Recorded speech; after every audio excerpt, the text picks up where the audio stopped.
You're watching Drakewing Gaming. Enjoy the video. Hey guys and gals, Never here from Drakewing Gaming, and something mounted toward the Gaming Drag. Today I'm coming back at you another Let's Play episode of Conway, Julian's Path. So yeah, let's go ahead and jump right back in, shall we? Alarm chain, you are up, and let's go. Alright, you take your seat again, holding your arms wide open to welcome him to your lap.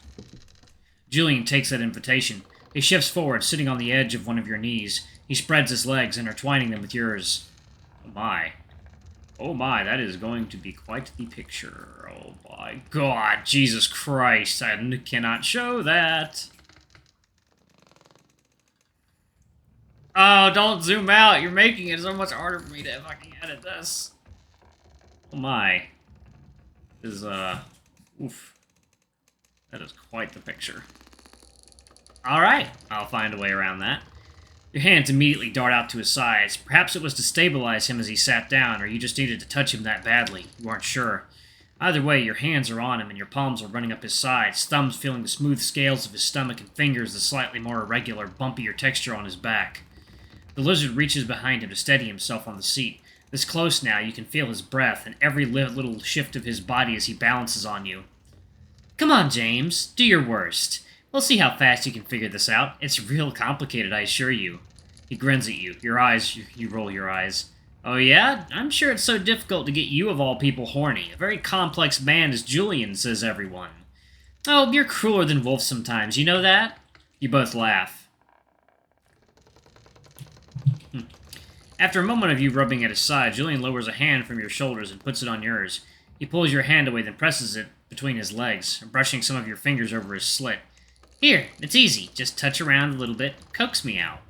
You follow his lead. He lets go of your hand to spread himself, leaving you to gingerly touch him. Actually, I do not think I can show this on YouTube. They will hit me very, very hard. So what I am going to do is I am going to skip ahead past this part. I'll save this for the Not Safe for Work run. Be right back, y'all. Alright, y'all, and we are back. Yep, that was very, very not safe for work. Y'all are going to have to sub to us on our Patreon if y'all want to see that yourselves. But, yeah, alright. Here, we should wait, just in case he doubles back. You briefly think about giving him guff for talking, but not getting caught is more important. Besides, it's too dark to see his gestures now.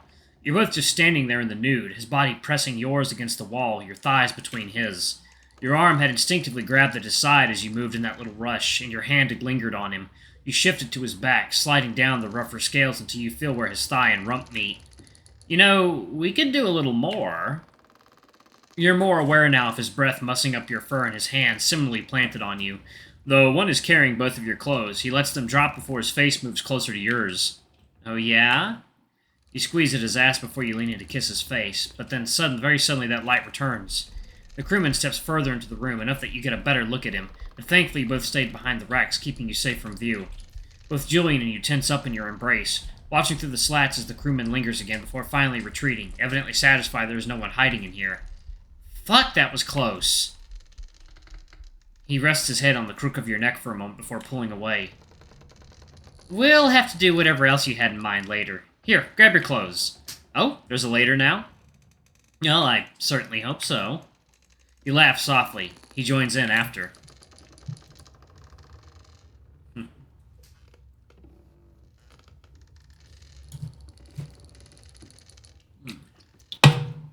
Oh, that was good. That was very, very good. The two of you fumble around, trying to get dressed in the dim light, identifying your clothes by feeling alone. You eventually manage, and after what feels like a safe period of waiting, slip out from the sail room and begin to head back up. You know, I'm glad we managed to do that. We'll have to pick a better place, but I'd like if there was a later, yeah. I'll think about it. You tease him. He gives you a surprised look until he reads your smirking expression, then he lightly shoves you towards the wall. You jerk! I'm being sincere for once, and this is how you treat me? The two of you laugh again before you climb back up the decks, returning to the light of the sun just before it sets. It's very nice after the mustiness of the lower decks, feeling of fresh air in your lungs and tousling your fur, but it's even better to see Julian the light of day again. You can truly appreciate his scales here, the angle of the sun causing them to glisten and shine with light dancing across them.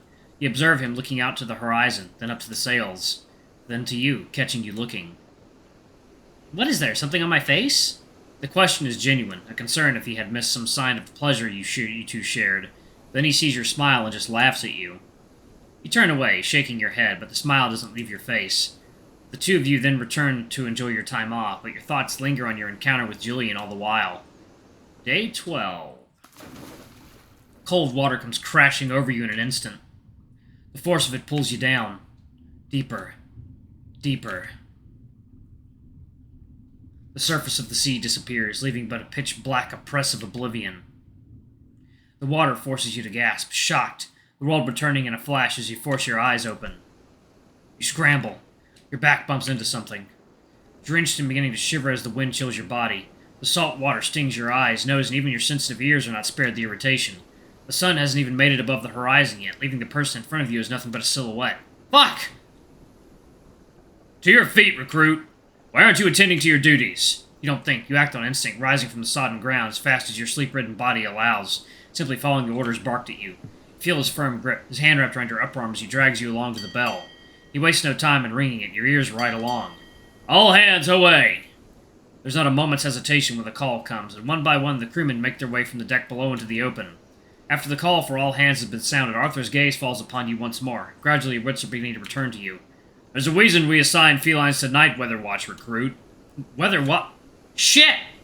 Your eyes snap open at your realization. The sleep-induced haze evaporates in an instant. Oh boy.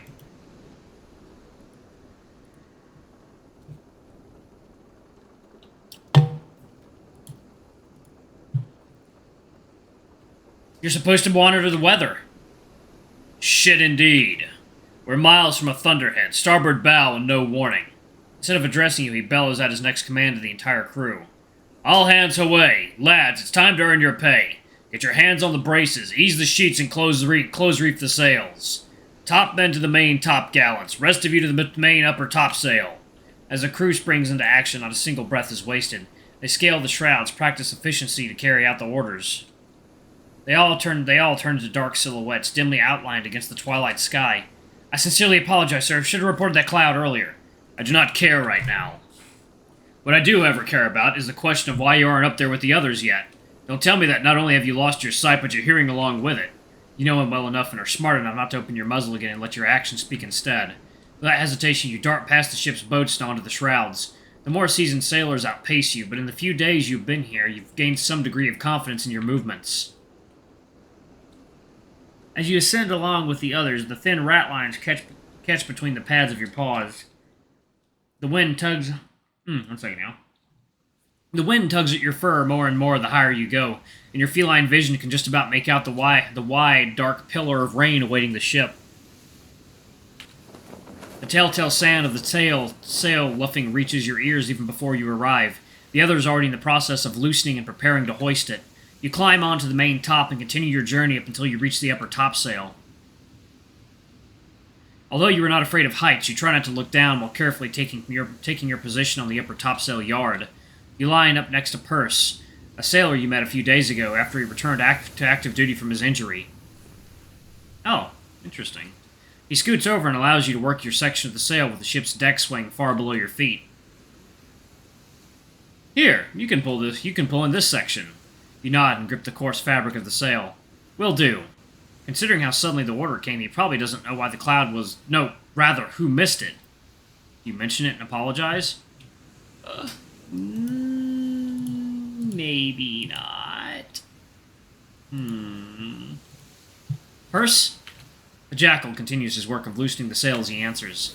You glance at his hand for a moment and see that the bandages still give him difficulties handling the sheets. Yeah? It somehow feels wrong not to mention it, so I wanted to apologize. Apologize? He looks at you questioningly. What are you on about? It might have been me who missed the clouds. And? His expression remains unchanged. Well, it just felt like I should apologize to you since you're here because of me. You're a bit dense, aren't you? Could have left it unsaid and I'd be none the wiser. But since you've been so kind to let me know, fuck yourself then. Ah! His tone, along with his features, sharpen, only emphasizing the sharp angles of his face. Get out of my sight. Alright.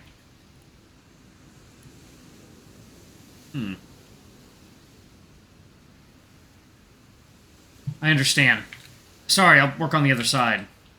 As you move to slip around him, Perce blocks your progress with an outstretched arm and pushes you back into position. His lips curl into a wry smile and his voice softens again. Get back here, you idiot! His sudden shove nearly sends you off balance and you cling to the yard for stability. As if I care what you did or didn't do. Was it at least worth it? Worth it. He leans on the yard and shrugs, shooting you an inquisitive smirk. Well, did you bed some hot wench? Did you win Schwartz's secret stash of hard liquor at a game of dice? Hot wench, only went on board as a surgeon. His smirk grows into a grin wide enough for crinkles to appear at the corner of his eyes. I stand by what I said. Don't tell me you never side-eyed her. You avoid leaning into that particular topic and just respond with a simple, "Oh, nothing like that, I just fell asleep on the watch. It's not quite getting your dick wet, but I wouldn't turn down some sleep." He slept through most of the last few weeks. It was amazing. Well, if you don't consider the pain, the fever, feeling weak enough to barely be able to lift a finger and all that stuff. But the part where I was asleep, fan-fucking-tastic. Not to mention the pampering I was getting in the alcohol. Alcohol was being supplied with. Suddenly, the first mate's bellow echoes up from the mast below. I didn't realize this ship had a crew of cabin boys who can't reef a sail. You better start making some progress before I put those supple hands of yours to work on the nearest street corner once we reach port. I wanted those sails up yesterday. Down below, you can see more men rushing on deck. The last of the starboard watch must have been woken up and gotten dressed to assist. You heard the man. Show some pride and put your backs into it. You hear Samuel shout and return a quick eye together with the rest of the crew working the sail. Your arms are starting to seriously hurt, but you're so close to getting the sail where it needs to be. I hate that guy. Perce shoots you a puzzled glance. The first mate. Shouldn't let him hear that. How come? He's just been on my ass ever since I joined. I don't know. He has it out for me from the moment he laid eyes on me. At this point, he must hold a personal grudge against me, or he's just dense. Absolutely do not let him hear that. Though you mentioned you missed the clouds, didn't you? Sounds to me like he's been right to keep an eye on you. Yeah, because I haven't gotten a proper hour's sleep in God knows how long. He's been wearing me down to the bone. Shouldn't be much of a surprise that I struggle to stay awake on watch. Maybe if you actually have some trust in me, let me do my damn job at peace, but I guess that is too much to ask. Have you tried greasing the wheels with him? Perce fastens his part before leaning over to assist you in pulling yours the final stretch, steadying it so you can securely tie it off.